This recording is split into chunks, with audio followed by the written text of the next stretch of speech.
Not sure how you spent your summer holidays, but over in North Korea, Kim Jong-un swapped the traditional bucket and spade for missile tests and hydrogen bombs.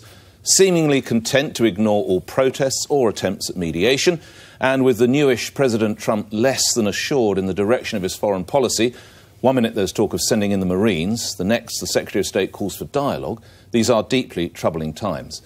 Most commentators agree this is getting perilously close to an all-out war. Hence, all eyes on New York and the UN. But if the most exalted talking shop on the planet is to achieve anything, well, it has to buck its past form. From Srebrenica to Syria and Rwanda to Russian aggression being ignored, the UN has repeatedly done the wrong thing, nothing, or just looked away. The UN versus UN has to be the defining moment.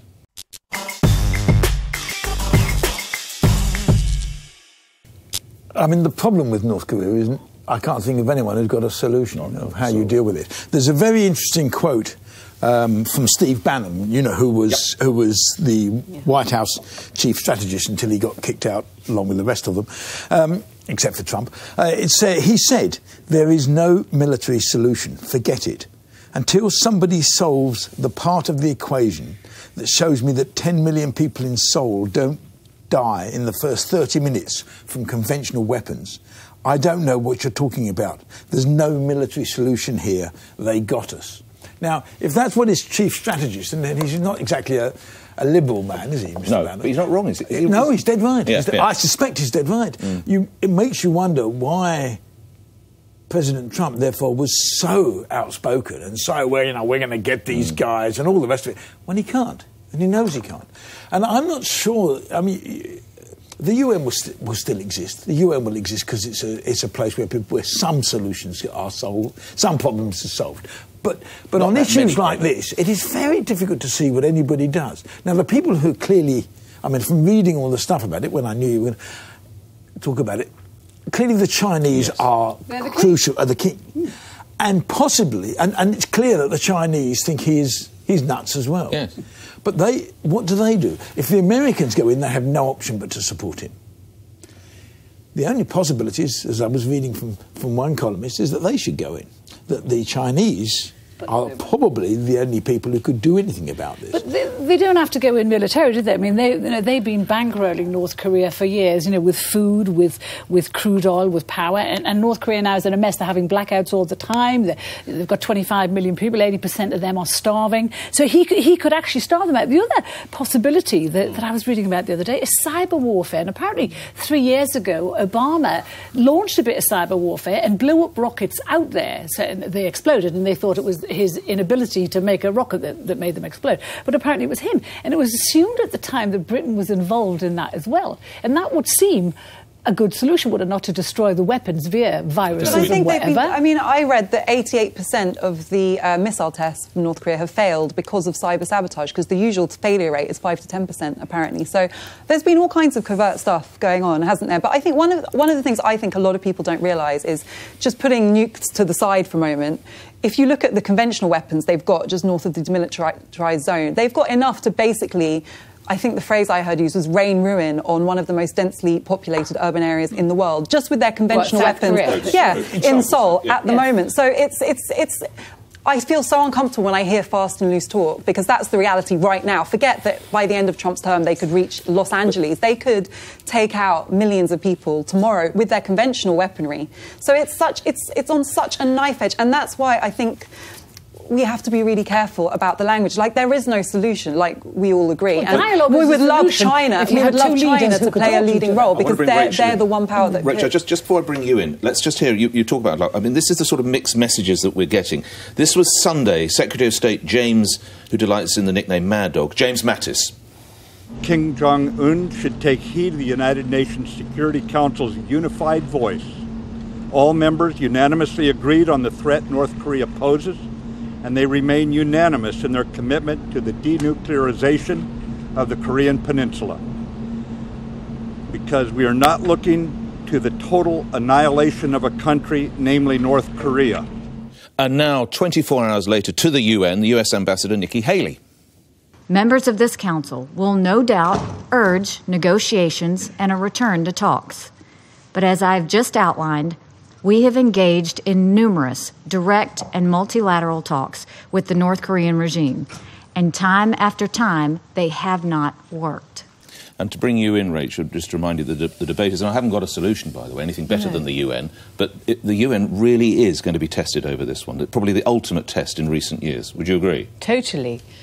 And what we're seeing is, as you said in your cue, is the UN is not being more than the sum of its parts. It's not acting as if it is, as it were, the global superpower policeman that can actually tell one country what to do. And the problem we have is that the individual actors are not using the first rule of diplomacy, which is talk softly and carry a big stick.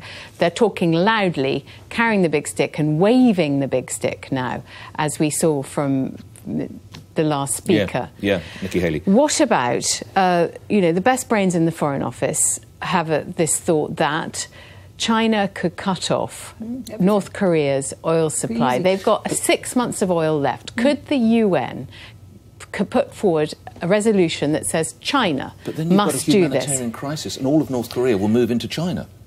Well, that may be the so thing. China's never going to agree. That literally is like having the migrant crisis for them. Boom. That may be the lesser of two evils. We have Putin saying that we can have... Putin, who is quite trigger-happy himself, saying, row back, everybody. Dialogue is the way forward. And he says sanctions don't work. And otherwise we're going to have a planetary disaster. But he's been doing this for years, hasn't he? And what's happened is he's been like a dangerous kid with dangerous toys. And people, Jong-un. Yeah. And people have been giving him sweeteners, toys. And remember, Bush did the Food for Arms programme, and his people were starving then, they're starving now. So maybe that's a possibility, because military action does not seem to be an option. But, you're talking about the UN. If we're depending on them, we're in big trouble. But the trouble with sanctions is it's not going to starve him. It's going to starve the population. That is true. Greg, what do you do if diplomacy fails? I don't know. It's frightening, isn't it? Yeah, I mean, we all work on the assumption that there's always a solution. Could be there's no solution. Isn't this a reminder as to why, and I know it is not it's not very functional at the moment, but why we need a strong UN system? I mean, Trump systematically laid into the UN, undermined its authority. We've had Russia and China both undermining it. The fact is, look at Iraq. We know what happens when you try and take action against a state without international consensus. You end up with a failed state and potentially a longer problem. I mean, look at the long-term consequences of what we did in the Middle East without UN resolution. So you can't. It's kind of. You can't live with it. Can't live without it. It took them 2 years to get into Darfur. It took them 3 years to get into Rwanda, the United Nations. And indeed, when you look at what they did in Srebrenica, they walked out at exactly the right moment, and loads of poor women were raped the minute they walked out. This is not a perfect organisation. No, I agree with you. Nobody would say that their track record does not give you any confidence. They're not very organised. That makes the assumption that if they were organised, they could solve this. And I think there are some problems that you can't solve. Fair point. And I think this is very difficult. And I think never did I think I'd be so much on the side of Steve Bannon. Quoting for a second time.